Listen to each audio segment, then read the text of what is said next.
Hello, everybody. Welcome to Blood, Saint, and Beers episode 24. I am Saintmillion, and joining me is definitely BloodThunder. Welcome. Hi, I am BloodThunder. I took off the hat. That's how you can tell. Yep. BloodThunder had his wisdom teeth taken out. You can tell he looks different now. No, he's recovering a little bit from wisdom tooth removal. So unfortunately, he really wanted to join to talk about all the things that have been happening this past week. Oh, yes. But luckily, TheBoyks, thank you for joining us. Welcome to Blood Saint. Yeah. Thanks for having me. And rare occasion, I actually have a beer, and so does our guest. So what, in fact, are you drinking on this fine day? Let me tell you, there was 2 for $3 on these tall boys. I got a Sierra Nevada Pale Ale. Ooh, boy. It's one of my go-tos. That is one tall. So what you're saying is you're cracking open a cold one with the Boyks. You could say that. No. One could say that. I mean, okay, you could say it is really cold, actually.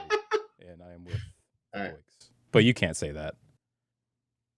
I have a Dead Guy Ale from Rogue. This is quality stuff. Rogue is really good. I love me some Rogue. It is in a can, so it's not quite as good as the pints, but it's decent. Nice. All right. Without further ado, well, the Boyks. I haven't really met you or talked to you until just now, and just before the call. And I've always kind of known you from GDQs. I know you've attended, and you're kind of in the same kind of social circles in GDQs. But I just wanted to just get the lowdown, just in summary, for me and the people. Who the heck are you? Sure. So, as far as the speedrunning community goes, I have been part of the speedrunning community since AGDQ 2015.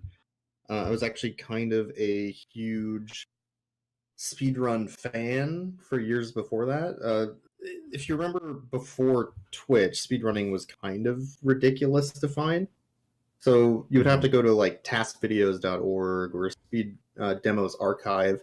Oh, yeah. And if you wanted to watch a speedrun, you had to literally download the video. So I had a terabyte hard drive full of speedrun videos, just watching them in my own free time. And then I decided, oh, there's this GDQ thing going on. I should go. So I went to GDQ as just a fan. I applied to host. They said, sure, we'll put you on hosting duty. What do you want? Oh, I want the source block. I know a couple Portal and Half-Life runners. So they gave me a 10-hour block of hosting shift. Oh, my God. Great. Because I almost died, and it was excellent. That's a lot of work. Yeah. And then I just kind of have been speedrunning since. So you might have seen me in Summer Games Done Quick 2016 and 2018 with Pepsi Man runs. I've also done Donkey Kong 5, The Journey of Over Time and Space twice at GDQs, as well as Crotel, which is like a fun little indie game. But mostly I just speedrun a bunch of goofy nonsense and play a bunch of casual stuff. It's great. Great. Yeah, I was looking at your speedrun.com profile, and I couldn't really pin what you were all about except memes, I think. Or sort of. Or underrated speed games. I don't want to... It's a lot of... I would say underrated more than memes, but there's definitely memes. Some of the memes... So some of those are because of GDQ, because I've done a lot of hosting shifts and such. Like I go to a lot of GDQs, and whenever I go to one, we always stop by a retro game store, and I pick up some like $5 or less PS1 game. Eastarland. Yeah, at Eastarland, exactly. Yeah.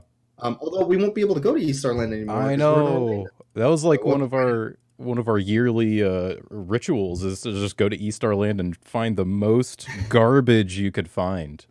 It was so fun. I mean, that's true. And just test the waters. I got world record at GDQ in 2 players, 1 controller, Mary-Kate and Ashley Magical Mystery Mall. So I mean, great. It's a good category, but not very many runners. Weird. Yeah. Well, now's your time to pitch it. No, you shouldn't play that game. It's bad. Well, I was telling you before we started here. This is as much your podcast as it is ours. True. And you can use this as a platform to talk about your Mary-Kate and Ashley politics. But yeah, well, that's great. if you want to talk real politics about Mary Kate and Ashley, it is deep, but it's Oh, for a completely incorrect reason. oh, Jesus. So I started speedrunning Mary Kate and Ashley, some of the PlayStation games at GDQ as sort of a joke between me and my buddy Nissia. And we made a leaderboard for it to continue the joke. But the problem was that somebody found the leaderboard and then messaged me afterward and say, hey, I can't believe there's another person that loves Mary Kate and Ashley games as much as I do. We should totally work on this game. It's amazing. And it was just, Okay. what? All No, right. this is a joke. Let's start a community. Yeah, hold on. Oh, man. We can finally share my love of this game with somebody. Finally. Yes. So he messaged somebody in the speedrun.com forums asking for admin on the leaderboard without asking me. Forced his way onto the board, removed all of my goofy fun stuff to make it like a serious leaderboard. Gross. And then submitted a world record video that was 10 minutes faster than mine with a camera facing a CRT television at a 45-degree At an angle. Yeah, that's the classic right there. So mad. Not just facing a CRT, it is like at a terrible angle, like looking up at it or something stupid. Yeah. Good, great. So anyway, that's still on the leaderboard if you want to watch it. But I am not going to be present in that community. I will put that out. Weird. Yeah, this was speedrun.com, right? Yeah. It's weird how they treat that with like people who are like, hey, the mods aren't approving stuff because like who wants to approve stuff? So, well, if it's a game that like the mod hasn't approved something in a month, and then there also hasn't been an active runner in a year, and all the mods are just some random person that has a YouTube channel and no way to contact them. I mean, you gotta have somebody running the board, I guess. That's true. But it's usually just people like mad that their run isn't on. So I don't know. It's a tough spot. It's always a different story. Yeah. I feel like speedrun.com has a lot of room to improve. Specifically, they're trying to break into sort of like a marathon running website, in that you can ask PAC or any of the other organization folks there to set up a thread for you and take in submissions for your own marathon as like a way to promote it and actually run it. But it's super rigid, not very good for that purpose, but it's like slightly better than a Google form. Yeah. So it's trying to be like an everything speedrun thing, but it really isn't right now. But yeah, I think that's the thing. Speedrun.com is weird. Yeah, didn't they have like a message system that they were gonna implement at some point? Like you could just straight up message other people. I think they still don't have that. You know what? An IM system would actually help a lot of problems with the site. But yeah, that hasn't been implemented. I haven't seen any major changes to the website in at least 2 years. Yeah. It's a little weird. Yeah, as far as I know, PAC is just kind of, chilling. Yeah. Like it works for the most part. He just kind of chills and collects that ad revenue. I don't hate his hustle. Yeah, but there's a lot of room there for improvement for the community. For sure. And I'm excited to see if somebody actually does dig into that soon. We'll find out, I guess. Well, I have a few more questions here. Just interviewing TheBoyks, getting all the information out of this guy. One of my questions here is cats or dogs? Cats or dogs?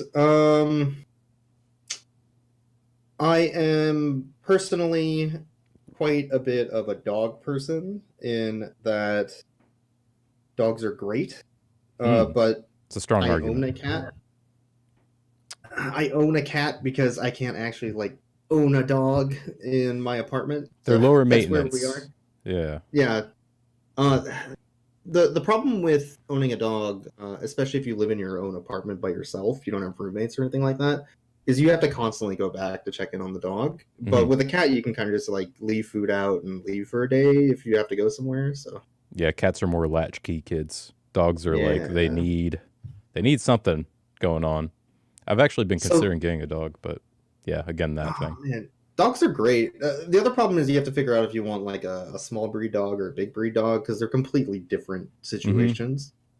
Now, if you've been following Twitter, you can also get a dog in a video game and figure out which ones you can pet, which ones you can't pet. I saw you That's the most retweeting important. that, and I was like, "That's the best account. This is the best account. It's done. That account's great. It's good." That is what is the exact name of that? Let me find it real quick. I think it's just "Can you pet the dog?" Yeah, it was like Majora's Mask. Can you pet the dog? And the Yeah, answer it's is no. "Can you pet the dog?" It's fantastic. That's pretty good.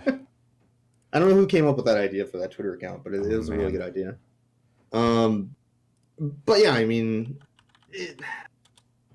I'm conflicted, but I would go with dog. Okay, controversial because the way I wanted to pose the question, it might be a little too dark, but it would be if you had to eliminate all of dogs and have cats, or eliminate all of cats and have dogs. What would be your answer then? You can only have one or the other. What would it be? Only cats or only dogs? Mm-hmm. I'd still probably go with keeping dogs. Okay. Yep. That's the correct answer. All right. What is the most underrated speed game, in your opinion? Whether you run it or not, doesn't matter. What is a game that just doesn't get enough attention? Underrated? That's tough because I feel like every time I watch a marathon or every time I run my own or just pop into random people's chats, I find something new and interesting that should have more runners in it. Mm-hmm. Is it safe to say a game that is popular but played in a different way would be underrated? I would say so. Are you talking about randomizers? Randomizers are a ton of fun. I feel like some randomizers are super popular, like Ocarina of Time or even Super Mario World randomizer, or recently Pokemon's getting a lot of that too. I actually think Bingo is a lot of fun. Bingo used to be really big, and now it's way more on the randomizer side. But randomizer Bingo is actually the king, in my opinion. God! Because being able to not only know so much about the game, but also know how to route your way through the game based on before it's been randomized. And then, of course, what you find afterwards is super fun and interesting to me. It's almost like replaying the same game. I mean, a randomizer itself is like replaying the same game, different every single time you play it. But when you add the bingo element, then you're like, even if I use the same seed, I could come up with a different route that is way more fun and interesting. Yeah, I've been seeing a big popularity spike just in like the last year, maybe, of just randomizers. Not so much bingo, that's probably on the lesser side, but more randomizers of just Ocarina of Time, Link to the Past, to the point where it's just like friends. I have friends who are doing these that I know, or not that I knew ever played those games or ran those games that much. And they're like, yeah, I'm doing these randomizers now. And I'm just like, oh, it's probably really good. I mean, I haven't really looked into doing anything like that in any games I play, but I was like, yeah, randomizers are on the come up with so many people. I think it comes down to the game a little bit too. Like, I've tried an Ocarina of Time randomizer. I've actually literally never finished Ocarina of Time, even though I own 3 different copies of it on different consoles. Yeah, it's one of those games where it's like you play to the spirit temple, then you're like, I get it. It's fine. Like I feel like I like Ocarina of Time, but I don't actually want to play it. Isn't that weird with some games? So I played a randomizer of it recently, and I played through about 4 hours of the randomizer. I probably had 6 more hours to go because I'm not as familiar with the game as people that do those often. But it just felt like it was kind of like going through a checklist and a chore, which it kind of is. You're literally just going through a checklist, but I don't know. It wasn't as fun for me. But like Pokemon Randomizer, I think is really fun because it's less about going to an area and marking off a checklist and more about, oh, I got this cool thing. What can I do with it? Because you already know like the linear way to go through a Pokemon game. But what tools you get through that linear process is what makes it fun. Whereas like Ocarina of Time or A Link to the Past feels like, oh, I got this item. Now it opens up these 7 areas. So where do I go? And that just feels way more like less structured, I guess, for me. what I do find interesting, in addition to that, and something that's come up kind of new now for not only speedrunning but Twitch in general, is the crowd control part. Have you heard of crowd control? Like Twitch integration, like Yeah, controlling what you're doing. the Twitch integration. So crowd control is a way to utilize bit. So it is monetarily, obviously, driven, but it allows chat and viewers to directly interact with the game that is played on screen. More likely than not to troll the person that is actually. So in Ocarina of Time, for instance, actually, I don't know if there is an Ocarina of Time one. There is a Legend of Zelda: Link to the Past. You could just be like, they're fighting the boss, and you take away all their hearts and kill them, and then they have to refight the boss. Or in Pokemon, you like in the middle of this battle, they're low on health, and they need to get through this one fight. You just freeze their whole team, and then you give them an item to unfreeze it. To like, hey, here you go, pal. Or you teleport them to a random area. So, like, the idea is this hectic chaos, but if you go in as a streamer and a gamer playing with that in mind, then it's really kind of fun and interesting. Yeah. To be like, how do I game you guys screwing with me? Yeah. How can it be fun for everybody, not just necessarily me?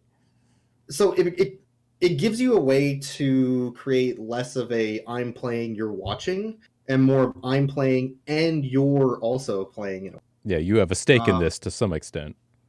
Yeah, and I really like that idea. They also just recently released a Dark Souls crowd control, and I have no idea what that's like, but I assume it's miserable. Oh my god, that's just going to be like awful trolling. I can't imagine it's gonna be like, and take away Estus flasks. There you go. You have plague now. Good, great. Like for crowd control, Pokemon Red, which they just recently released, they had Kizaron on the front page. Famous Pokemon speedrunner Kizaron, and within 10 seconds of the game starting, not only did they break the game code, but they teleported him out of the main area. Oh, good. Before he even got his Pokemon. And then gave him a level 69 Magikarp as a joke. Oh, I mean that's better than nothing, I guess. Yeah, all right. It can become a Gyarados at some point. I don't know. Yeah, if you level it. BloodThunder has a good point, actually. There's also Link to the Past Super Metroid Randomizer. How does that work? What? So every time you enter a room, it can either be a Super Metroid room or a Link to the Past. Which could include dungeons, of course, and overworld. Oh, wow. So that is interesting in that not only do you need to find the dungeons in Link to the Past, but you need to know your way through those corresponding randomized areas in Super Metroid. The problem I have with that is that unless you're an expert on literally both of those games, it's actually impossible to follow. Yeah, items are also split between both games. What?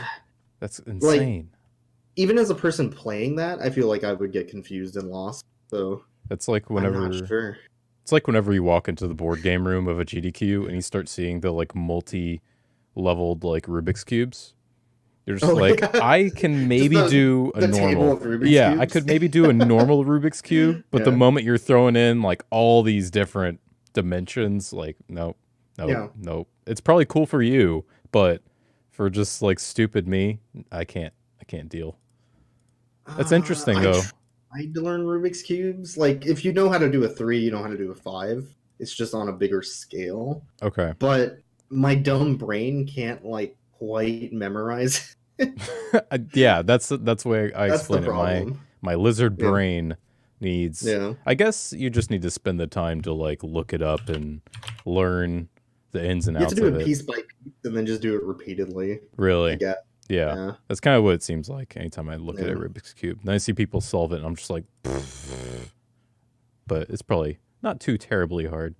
Yeah, randomizers are interesting and they remind me a lot of like an escape room puzzle, kind of. It's like you kind of know the general gist of like what escape rooms like to do, but it'll be slightly different. And it's kind of cool to do that. There's actually a me and Discord of friends, we're doing this thing called Galactic Puzzle Hunt. It's an annual puzzle hunt that's made by a bunch of students at MIT. And every year they set up, I think it's like 42 puzzles this year. You have to start doing puzzles. It gives you like 3 to start off, I think. And it's just like a lot of decoding, decrypting. It's like escape room puzzles on steroids. And you just like work together to like get through it over like a week or so. That sounds pretty fun. Yeah, Galactic Puzzle Hunt. You can look up and do previous year's ones, and they're really cool. But yeah, I'm not too good at them, but they are very fun. That's another thing I'll have to figure out when we go to Orlando is if there's any escape rooms in the Escape area. rooms, dude. GDQ escape rooms are so fun with speed nerds. They're so good. Last time I did escape room at this was at AGDQ actually last year. We showed up with our posse of 9. The room booked up to 10, and at the exact same time, the entire Mario Maker crew showed up for their own escape room. Oh, good. So we did a race of who finished their escape room first. Who won?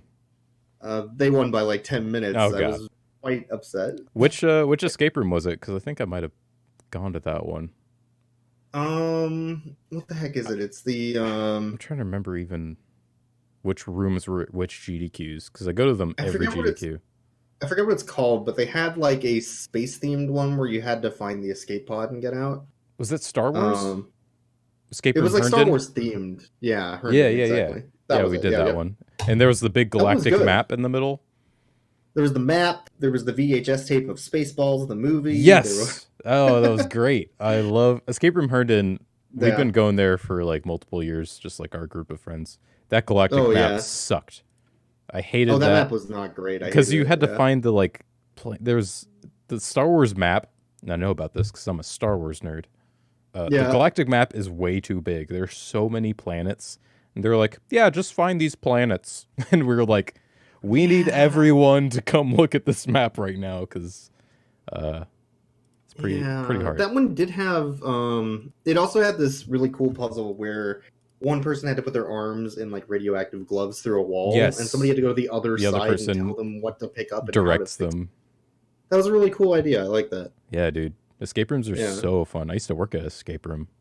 Oh, really? I'll tell you, working at an escape room, not nearly as good as doing an escape room. It's a lot of cleanup, right? It's a lot of... Like, you have to put everything back. Yeah, you have to do cleanup in the right order. And it's a lot of watching people on cameras and listening to them. And just, like, beating yourself because they're not, like, seeing a very simple thing. But it's simple to you. Yeah. It's simple to you because you know it. But sometimes you're just like, you have the things. Just... It's a lot of that. It's. Did you have to give out hints as well then? Yeah. While you were watching the room? Yeah, and you usually give out hints based on where they're at.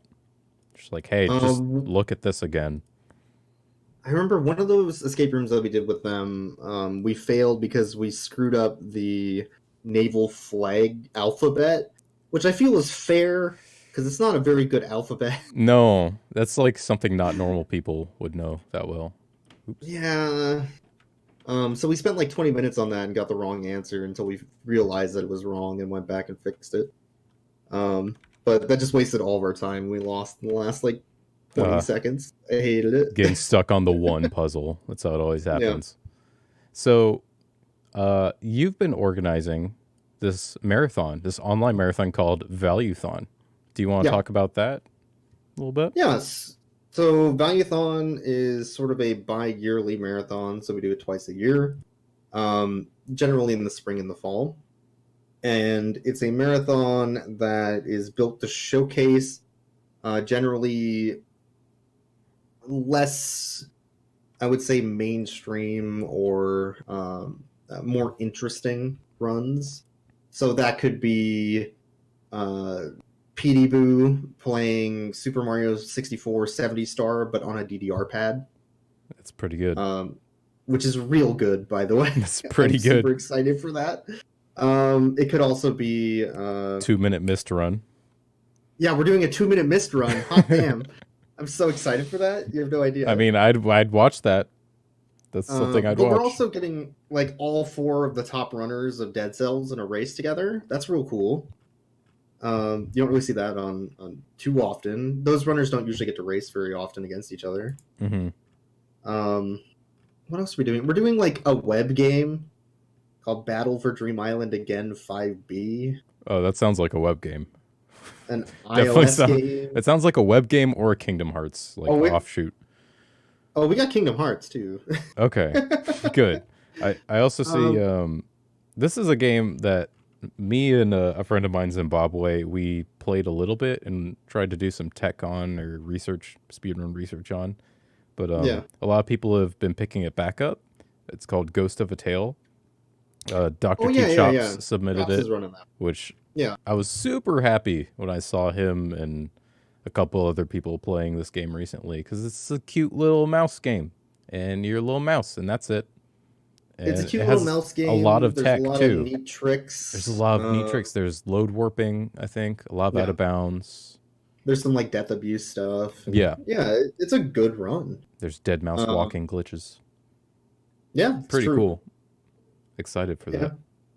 We also got Super Cat Bros, which is an iOS game. We have a Oculus Rift game called Moss, which is another cute little mouse game. Yeah, I remember seeing that a long time ago. But then, for some reason, we have the Legend of Big Chungus. It'll be an experience. All right. we'll see if that pays off. Pepsi Man: The Forbidden Drink. What's that? What is that? Pepsi Man: The Forbidden Drink is something I randomly found online, but it was a fan game that somebody made for a Vinesauce stream and then uploaded to Itch.io afterwards. So it's literally a Game Maker PlayStation style vaporwave Pepsi Man game with a bunch of memes from like 4 years ago. What are memes from 4 years ago? I'm trying to think of like AGDQ 20 something. It's less speedrunner memes and more just general gaming memes. Yeah. So there's like Waluigi's taco stand, which is a thing, I guess. What? There's a mandrill maze. There's it's an experience. Okay. It's something to stay tuned it's for. Short. It's short, though. It's short. And it has speed tech, technically. It has speed tech, technically. If you walk at an angle in that game, you walk twice as fast as if you walk normal. I read one. And there's out of bounds tricks. I read one Azure tweet once, and he was talking to you about Pepsi Man, and he asked you if there's any tech in this game, and you said, there's a jump button or something like that. Oh, okay, so this was at AGDQ 2017, after my SGDQ run of 2016. Mm-hmm. So Azure had never had alcohol before. Oh, it's adorable. We got him to drink some vodka. As you do, with people who haven't drank. So he drank like a tiny bit of vodka. I mean, like a shot, maybe. And then he was just out of it. Yeah. Which was hilarious. So he comes up to me like very buzzed, asking me like, "Hey, so what's the speed tech in Pepsi Man anyway?" So I think for a second, I start to explain. Okay, well, first of all, there's a run button, and he just fucking loses. He doesn't even let me finish. He just literally falls over on the floor, just out. That makes so much sense too, because Azure's a very smart person. He was expecting some like tech or like some explanation. I mean, there's technically speed tech in that, like, the way you maneuver your way through the stage causes objects to spawn at different time periods, so you can actually arrange them on the screen as you're moving. That is tech. But as far as like glitches or anything that's actually like interesting outside of that, there really isn't anything. I feel like that's super underplayed. Just like tech that isn't like crazy glitches to showcase. Mm-hmm. There's like, hey, there's a lot of like little things you have to know to run certain games, but they aren't like impressive. Yeah, that happens a lot. I feel like running's important, but the timing of the running is more important than just pressing the run button in Pepsi Man. There's also things you can do, like you can slide over pits so you don't fall in them. You can like run through certain enemies that don't have hitboxes for some reason because they're not aligned properly on the screen. But that's all more like swag tech than tech that's actually important for the run. It's all about swag. That's what I learned from Trihex in 2014. Yeah. Yeah. Mm-hmm. If you have to yell swag before you do the tech, otherwise it doesn't work. That's a good point. We don't say swag. You might as well reset at that point because the VOD's spoiled. Yeah. By the way, if BloodThunder is on his wisdom teeth medication, I say we just bring him on anyway. That'd be hilarious. It'd be hell for me, but yeah, I'd be okay with it. That's one thing I want to do. I need to get my wisdom teeth out still too. Also, I do too. And the first thing I thought of, because I'm still scheduling that out. It probably won't be for another year. But the first thing I want to do when I get home is just record something. I don't care what it is. I just want to play something and get something recorded when I'm like that. Oh, you mean like a game? Very, like play a game or stream something. I thought you meant like record a song. Record a song would be fine. A cover song, yeah, that'd be cool. Depends on the song, I guess. Something like Queen or something. Bohemian Rhapsody on your pain pills. Just do a 10-minute song. It's fine. Yeah, or just try to play through, I don't know, whatever, Metal Gear Solid, something. That'd be pretty good. Brother! It is you who got the better wisdom teeth, where I was stuck. A dud! Goddamn. A dud. So, oh my god, what's in your teeth? No machine? Some kind of ninja. Some kind of medication for wisdom teeth. Record it right as you wake up. Oh my god. That's true, I think. So, Valuethon, where can people... It's coming up in a few weeks. Where can people watch it and when's it happening?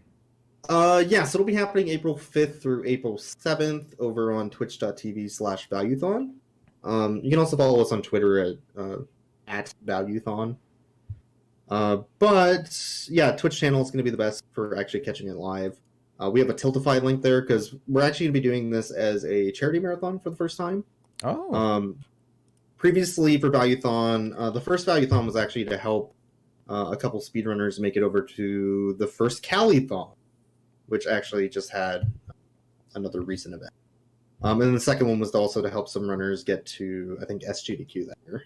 But then I sort of cut off the funding for a bit to try out a marathon without actual money attached to it, because I wanted to see if that would be still the same experience. But we're going to go back to trying to raise some money for charity. During this marathon, we're going to be doing it for Save the Children, which I think is a good charity. That's pretty good. I'm a big fan of that one.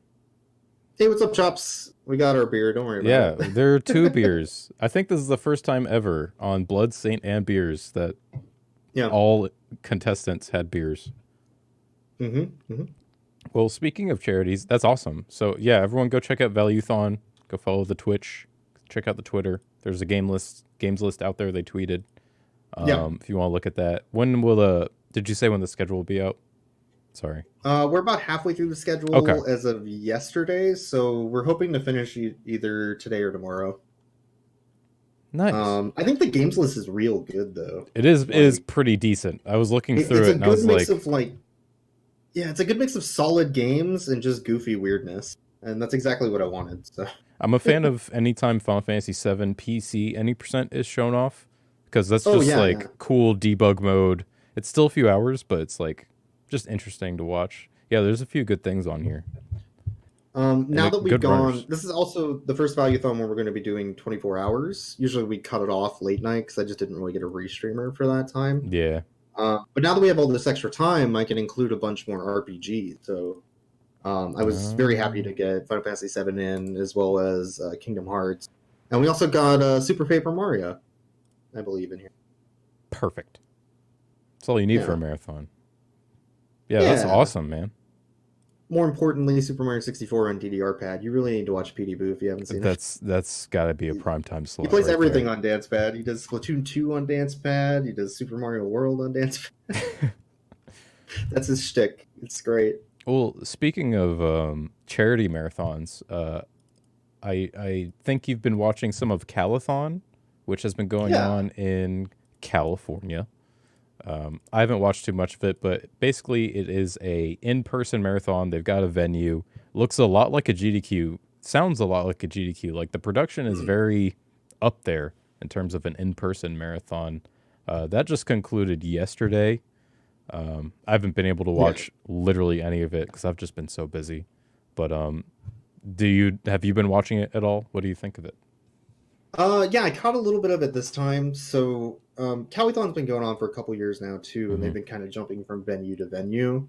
But it's been cool to see the evolution of that marathon, because it started off as sort of like the top right corner of the esports arena in Santa Ana, which like didn't really want us there, and also like overbooked us at the same time when they had a melee tournament that was really freaking loud. Good. It was real sketch. But you take that, and now they're in the office in the direct relief headquarters over in California, and like that's freaking cool, Direct relief sounds pretty good. Yeah, my experience of them over in California is not only do they have a big like direct relief gaming division that specifically handles that, like they have actual people that work with gamers to try and help out with that charity event. Wow. That the gamers throw on, but they're also just really cool and interested in speedrun. One thing that I thought was cool is this Calithon, they actually got some of the direct relief people on camera to play Donkey Konga 2 randomly. Which you are a fan as like of. A bonus incentive. As a person who has personally gotten world record in Donkey Konga 2 All-Star of course. chimp percent. Yes. And has also beaten Soul Calibur 2 many times on DK Bongos. I appreciated that. So you're the true master. You know about all these things. You are the authority that people come to when it comes to categories, Donkey Kongas. Yeah. But what I also noticed about their schedule is they had a good variety of games. Again, like mostly popular stuff, but not all of it. They showed Glover. That's sweet. That's always fun to see. Glover's a decent speed game. Yeah, it's actually a good speed game, oddly enough. But they also had like Crypt of the Necrodancer. Something called Nubo. I have no idea. I've heard of Nubo. That's like N-O-O-B-O-W. it's an interesting Game Boy game, if I remember right. Oh, okay. Well, that would explain it. It's been a while. Yeah, it's like an interesting Game Boy platformer. Mario Golf. That was sweet. For sure. GDQ never lets in Mario Golf games. Big John will let you know about that. I have heard of that. Yeah, all the time. He grinds the crap out of NES Golf. And he does. Gets like nowhere with it. With the big speedrun conventions anyway. But you also got like the Ocarina of Time 3D and Majora's Mask 3D, so both 3DS titles. That's kind of cool.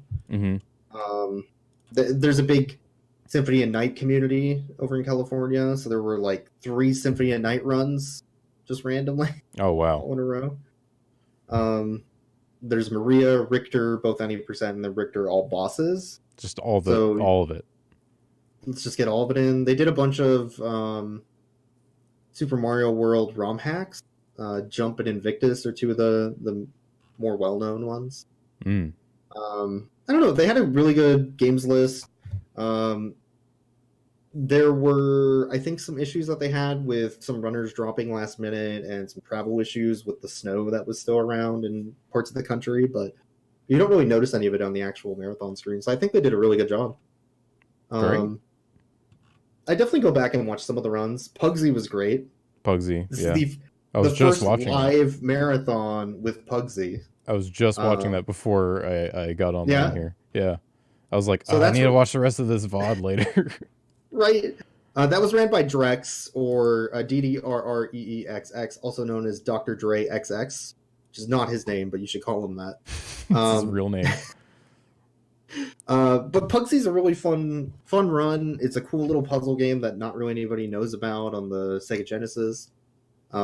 He's been running it for a long time. That's sort of just his game. So it's cool that he finally got an experience to do that on a live marathon. I know he was pretty stoked about that. But yeah, good games list, good marathon. I'm glad it was successful. I think they raised somewhere over $25,000 for the weekend. That's not bad at all. Yeah, that's So pretty great. And I actually yeah, didn't know that. I did not know that Direct Relief was so involved in the gaming aspect of things. I know Save the Children is for yeah. like Valuethon because I've met and talked with Meryl before. Oh yeah, yeah. She's gone to like ESA. She's gone to GEQs before. She's very involved in the gaming atmosphere of things. So that's cool. I actually did not know that they were at a Direct Relief office. That is super neat. Yeah. And I think they did their last Calithon at a direct relief office as well, but they chose a bigger office for this one. nice. Kind of cool. I'm glad that they're that one, that they have that good of a connection between the organizers and the charity, and two, that the charity is just so involved with it. Like, that's super cool. Yeah, that's great. Yeah. Oh, was that Bebo headquarters? Yeah, it was. I forgot about Bebo. That's Bebo. And I forgot what it was. It's like a streaming service, I think. for this stream, I know we lost social network. We lost Boyks we lost Boyks video just now. I'm working on it. Don't worry about it. It's on my end, not yours. Gotcha. But he'll come back eventually, so don't you worry about a thing. Oh man, what else? So that's pretty much all I had in terms of like speedrunning content and TheBoyks content. Yeah. Unless you had anything you want to throw in.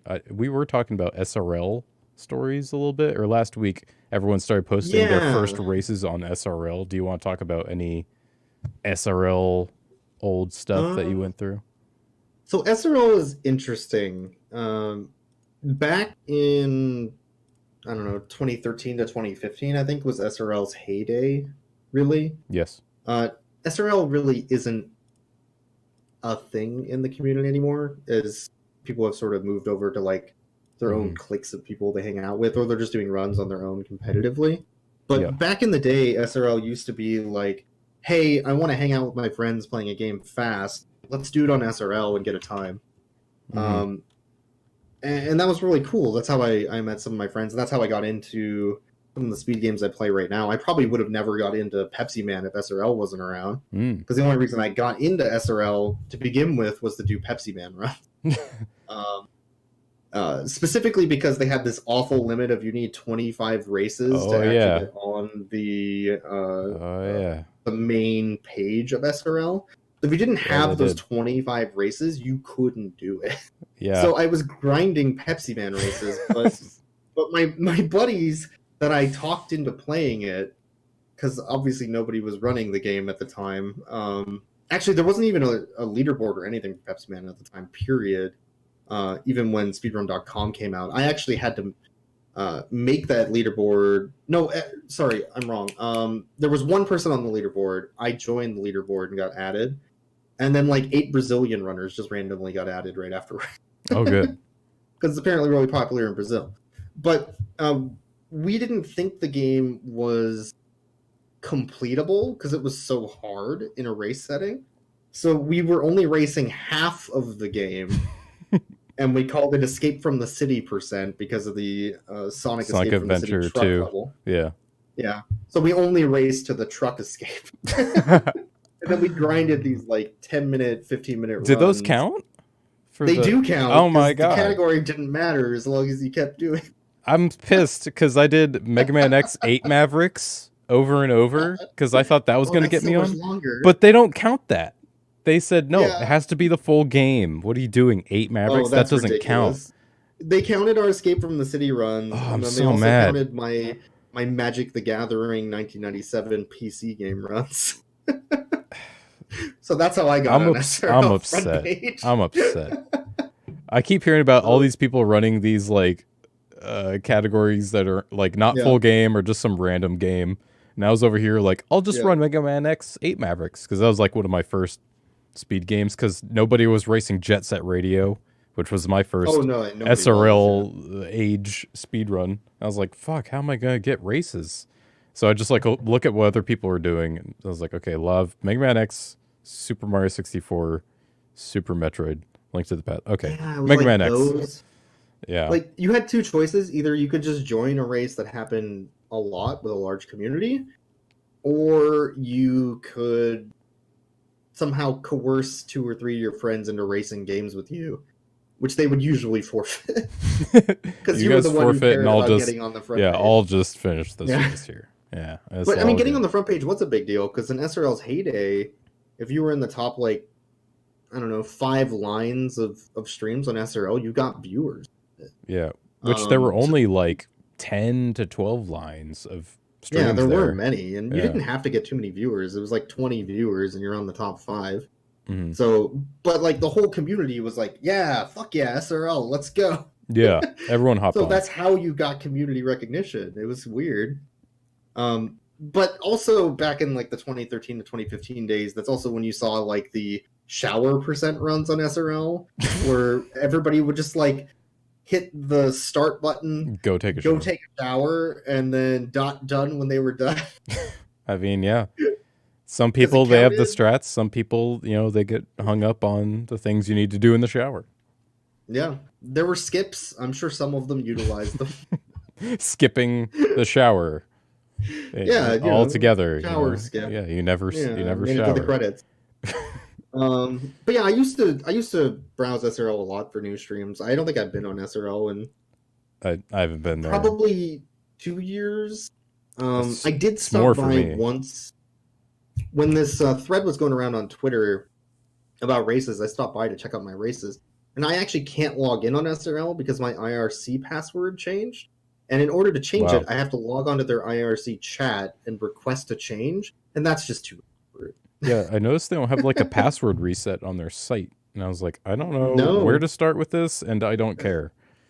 The whole backend for SRL for your user account is linked directly to an IRC channel, so you have to log into an IRC channel to get in. I didn't even know. I didn't even know what IRC was until SRL, and I was like, I don't know how to use this. What is going on? It's probably good, but I don't care. Yeah. The best reason to get an IRC, anything running is so you can run your own chatbot through it. Otherwise, you don't really need IRC for anything anymore. Yeah. Well, we could just go into some news now.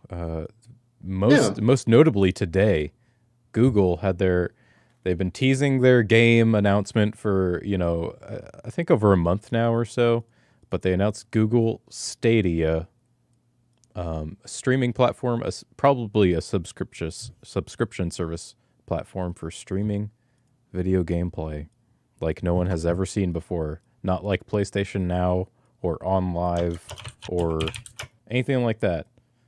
So that's like probably big news, I'd imagine. So I hate the name.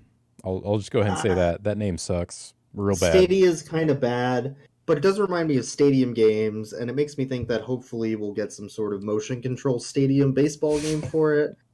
Maybe. I don't know. Except not. I don't know. Probably crowd interactive stuff. Not a big fan of the name. Stadia doesn't really roll off the tongue well. Yeah, looks like Stadia.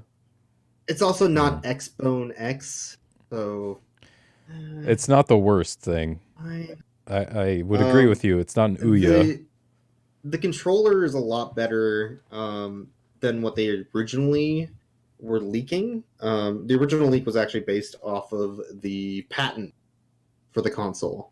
And the design from the patent obviously changed a lot, apparently, since release, because the release one is much closer to like a Switch Pro controller mixed with an Xbox controller and like a small bit of PlayStation with the analog sticks. Yeah. But the technology in it, I think, is the real problem. Like you were mentioning, OnLive. Okay, so when OnLive came out, they had this huge event at PAX West that year. That was the first year I went, I think in 2015, I want to say, or 2014. And they literally just gave out OnLive consoles to everybody at PAX West. It was free. You just get an OnLive console. I think I threw it away. I didn't even know OnLive had a console.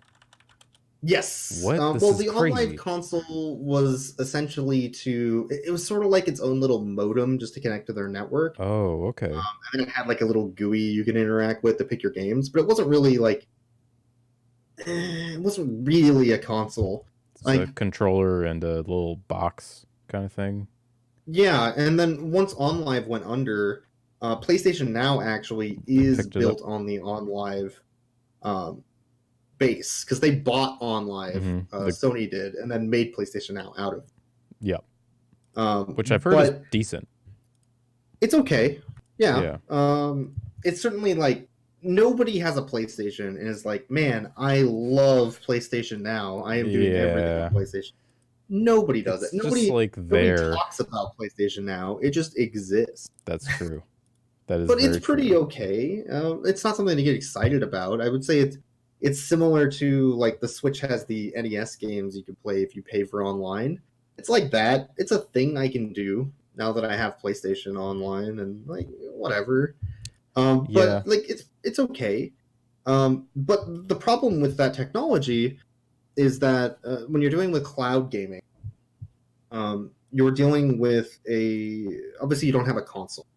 You might have something that connects to their cloud servers, but the actual console that does the computing is not on your end, it's on their server end. So the benefit of that is that they can have really high-end computers that output, in this case, let's say 4K video, 30 frames per second, or something even better. And then that gets fed back to you. But the video feed that you're receiving depends entirely on your internet speed and the transfer rate. Yep. So you could get a really good signal and a really good picture quality, better than your computer at home could play. And you could even play it on multiple devices. Like this one, for instance, the Stadia can be played on your phone. Then you can switch it directly over to your tablet. And you're like, I want to play on my TV, and just pause your game, go to your TV, and keep playing. That idea is cool. That's what makes the Switch. The Switch is super cool because you can go, oh, I'm going to take my console, I'm going to prop it up and play with my friends, and then I'm going to take it home and finish it on the television. That's sweet. Rooftop Mario Party. That's how they advertise it. I only play all of my favorite Mario parties on the rooftop. So, yeah. Who doesn't, you know? Rooftop parties with the Switch are sick. Yeah. They knew that. Hey, what's up, Dime? But yeah, that technology is cool. But they're expecting you to have multiple 100 to 1,000 megabit internet in order to actually utilize the technology. Yeah. Otherwise, you're going to have massive lag issues. And that's also assuming you're connected to Ethernet.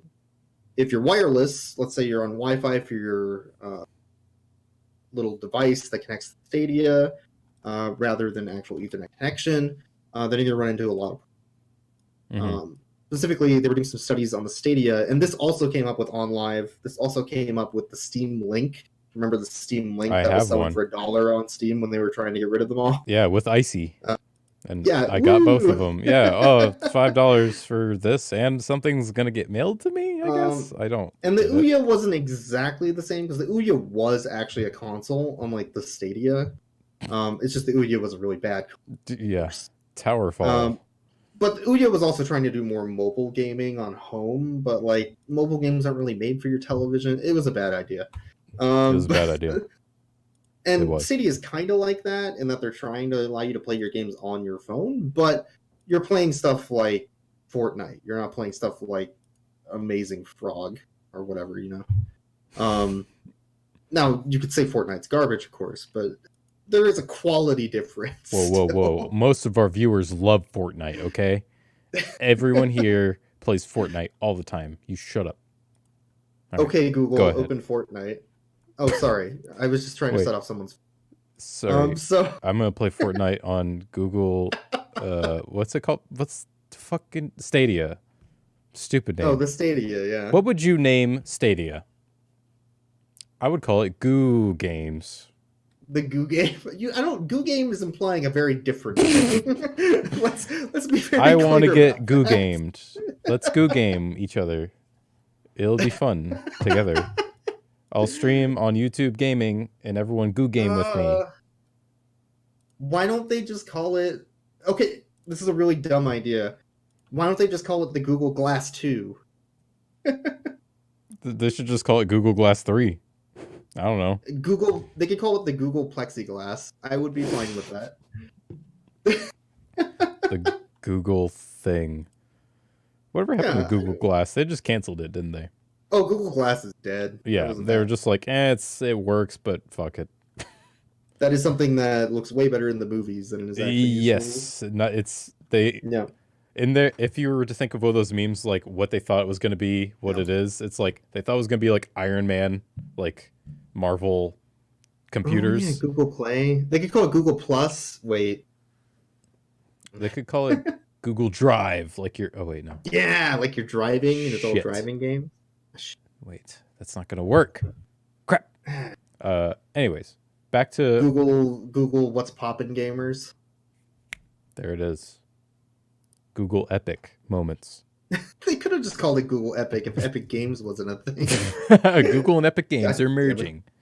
Merging. You can play your Stadia on the Epic Store. Sorry, I didn't mean to interrupt what you were saying. You were talking about Fortnite. I was hopefully not talking about Fortnite. I don't remember what you're talking about. No, the Stadia. So yeah. The problem with the technology, and this is fine for some games, but you're going to run into massive lag issues. So yep. Some of the testing that's been done on the Stadia already for some people that have had review copies of the previous iterations as well as the current Stadia, and had a chance to actually test it a little bit.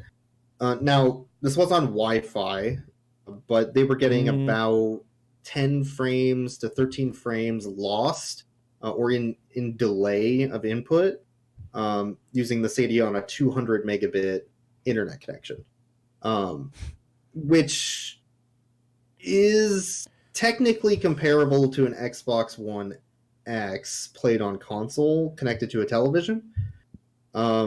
It's still like a frame or two off, but it's technically comparable. The problem is when you run into using any sort of Wi-Fi network or slower connection, like let's say you don't have 200 megabit internet. Let's say you're in the Midwest and the highest you can get is 10. You're lucky. I have 20. It's awesome. Yeah, if you're lucky. Yeah, cool. And that's download. Don't even talk about upload. No, that's like maybe one on a good day. Yeah. So when you're dealing with that, then you're suddenly dealing with like 20 frames of loss time delay. Yeah. And that's actually noticeable. So it depends on the game. This technology is really cool if you're doing something like a turn-based strategy game. That would be fine. Or like a puzzle game. Something that you can take time. Or something single player that isn't too like something like Sekiro or Dark Souls, like too demanding of reaction time. I guess technically. Yeah, or maybe Hitman. Something. Yeah, maybe even like Tomb Raider a little bit. Mm-hmm. Something that's a little forgiving would be fine. But the moment you have to deal with like precise movement, shooters, any sort of precise platformer, you could never play Super Meat Boy. Stuff that's exciting and fun, not just like story based or strategy based. It would just not work. It could work if you have, let's say, gigabit Ethernet internet, using like fiber and all that. Like if you have Google Fiber. Fiber. Make sure you throw in the Google. Okay. By the Google Fiber. Yeah. Then it probably works fine. And to be fair, that's probably what they're testing the software on, considering who's making it. Yeah. But for the average person who either has poor connection compared to the rest of the country, or just a lower connection speed than the rest of the country, it's just not really going to work, I think. I don't see this being a huge player anywhere in the market. I respect the direction they're going with. It's just like, people are like, oh, well, it's all Wi-Fi. And even when it comes to the showcase they did on stage, you could visibly see the guy moving the joystick, and like 1 second later, the character moved. And I was like, that's so bad. I would not pay for that. And people were like, oh, it's, they were doing this. They're on Wi-Fi. And I'm like, you realize they also said they want they want it to be on every device, including mobile devices, which doesn't have an Ethernet connection. So if they're advertising Wi-Fi and do it with any device, it needs to be good. Like, it needs to be passable, I guess. You know who this is for? This is for Todd Howard, so he can release Skyrim on all devices at once. You're right. And I don't know how I feel about that. but you're right. We released Skyrim for everything. Yeah, for your fridge temperature control thing. Yeah, Yeah. yeah. Thanks, Todd. I feel like all this technology, it's like similar to VR to me, with like streaming video games or VR games. It's like it's cool that it's Yeah. there, but it's not really where it needs to be yet. Maybe Google Stadia will impress me and like be more than it actually seems like, because to me it just seems like another PlayStation Now or on live type deal. Where I think this could be good, there's a few points. I think Google Stadia will be real good in Japan. Specifically because a lot of Japan has very good internet speeds. Okay. And it's a small enough location. When you're dealing with a It's a large fair point. country like the US, probably not. It may be good in Europe. In certain parts of Europe, probably. Maybe. My other thing I think it's good for, the controller's actually decent looking. I would want to feel the controller. I'm not so sure about the D-pad on it, but that might not be necessary. If it's comparable to an Xbox One controller, but it has all the other good features of the other controllers that exist, that could be good. Yeah. It's also compatible with everything. It's wireless. You can just connect it and play. That looks like a good idea. Mm-hmm. The third thing, which I think is funny, I used to work at Nintendo of America a couple years ago, and I still have a couple friends that are working there. One of them was making some comments about the Stadia today, saying, Nintendo doesn't have to worry about it. Obviously, Sony doesn't because they have PlayStation Now, and Microsoft can largely ignore it. But Twitch is where it's going to matter. I was going to bring that up. I don't know what that means. YouTube gaming versus Twitch, a new thing. So the one thing it has going that's interesting, and Discord's actually trying to do this a little bit, is that when you're watching somebody stream a game, let's say specifically on YouTube, because Google owns YouTube, when you're watching them stream that game live, you can hit a button on YouTube to open up that same game using your Stadia in Google Chrome and start playing. So I don't know why I would want to launch a game from my browser of something I'm currently watching, but that is something that like Discord's trying to do too. Discord's trying to say, hey, your friend's playing this game, you can see them playing it, do you want to play also? Launch your game through Discord. So they're trying to do the same type of thing. Yeah. And that type of interaction is maybe interesting for like multiplayer games. But it's the same reason why I don't think like games on Twitch are taking off. Who's watching a stream on Twitch and is like, hey, I want to buy that game through Twitch right now? Yeah. Nobody does that. Nobody buys a game through Twitch. Nobody's going to open a game, or at least a very small amount are going to open a game through their browser and be like, I want to play Fortnite right now in Chrome, let's open it, and then they just pull out their controller and play. No, they're there to watch and enjoy. Yeah, you hit the nail on the head there, because it's like they're trying to like, say, who's it for? Yeah, who's it for really? Because the latency is going to make it so the multiplayer games are going to be frustrating. They're not going to be too fun to play, and this is assuming the latency is like, a dozen frames or so, and it's just like gets to a point where it's like, oh, I feel like I can't do anything. But then there is I was talking to BT about this earlier today, because we were both watching the Google keynote, and BT said, I don't see the point of like you're watching a video on YouTube and then you feel like you want to jump in.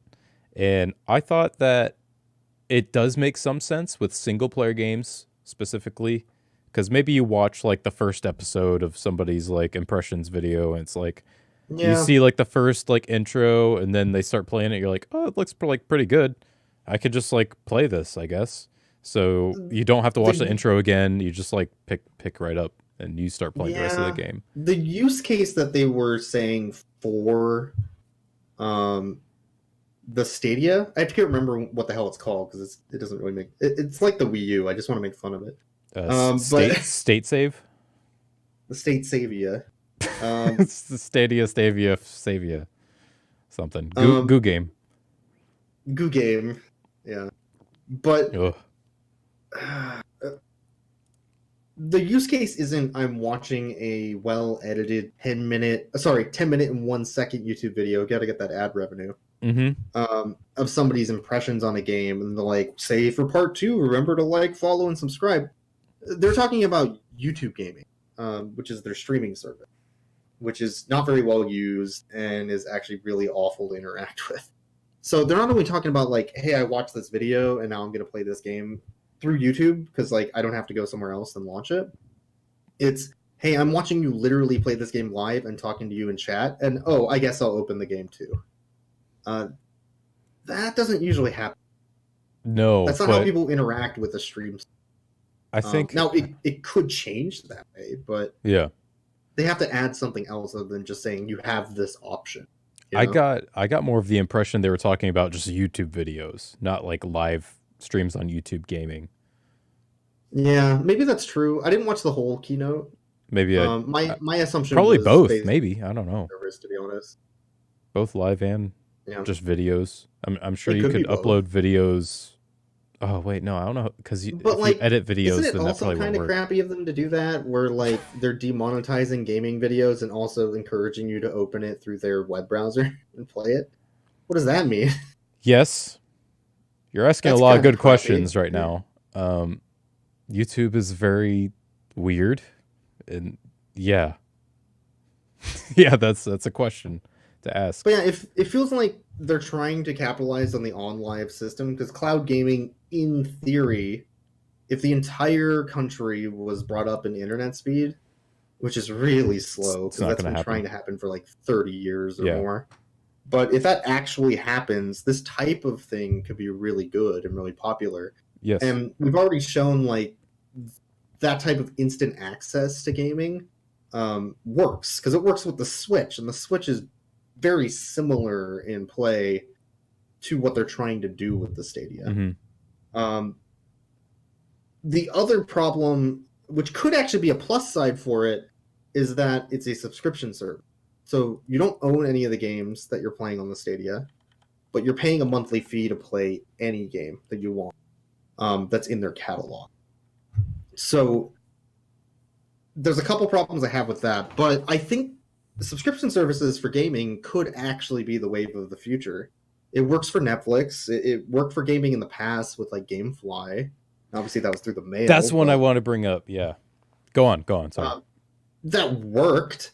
And to be honest, if somebody wants to play AAA titles, they're going to pay $60 a month anyway for the new game. Why don't they pay $40 a month and get every game? They don't care about owning that thing.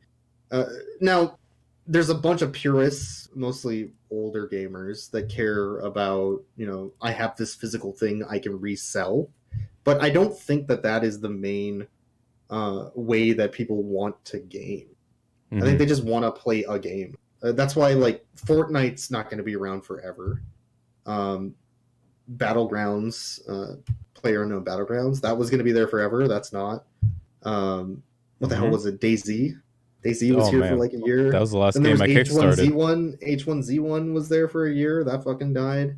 Well, now it's Apex Legends, and that's going to be around forever. Apex, that's going to be around forever. Forever. All the time. But like, my grandkids are going to play it. These are all free-to-play games, but what if they included more content? You just paid a monthly subscription, and when that new AAA or that new popular game came out, you just already had it.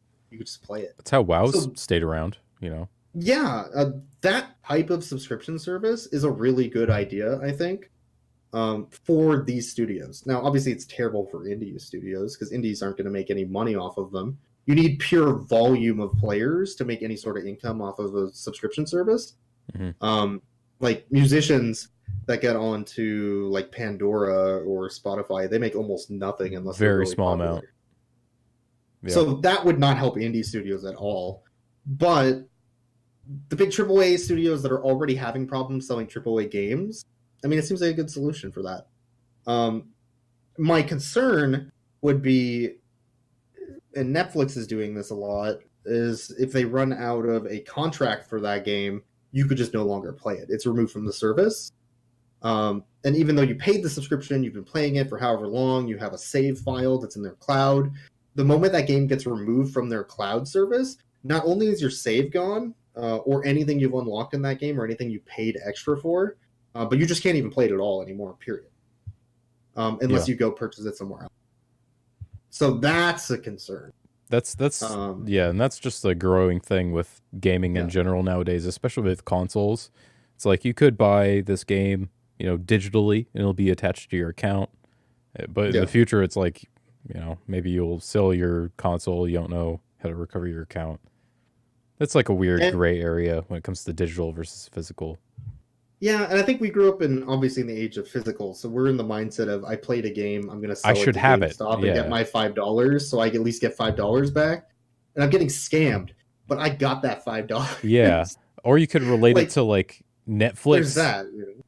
Yeah, you could relate it to like Netflix, and it's just like, oh, if I subscribe to Netflix, you don't own all those movies. Like at some point, movies get removed or added. It's just like you are putting yourself at the mercy of this service because you agree with the majority of the service is good. Sometimes you're not going to like it. And I'm like every 6 months they add Mortal Kombat the movie back. You're like, man, I already got that on Blu-ray. You don't even gotta. I don't even care. That's one of my favorites of it. I have a VHS of it in a closet somewhere. But man, that is one of my favorite movies of all time. God, I love the Mortal Kombat. Like the CG is still absolutely terrible nowadays, but I love that movie. Chris Lambert, he's so good. Yeah.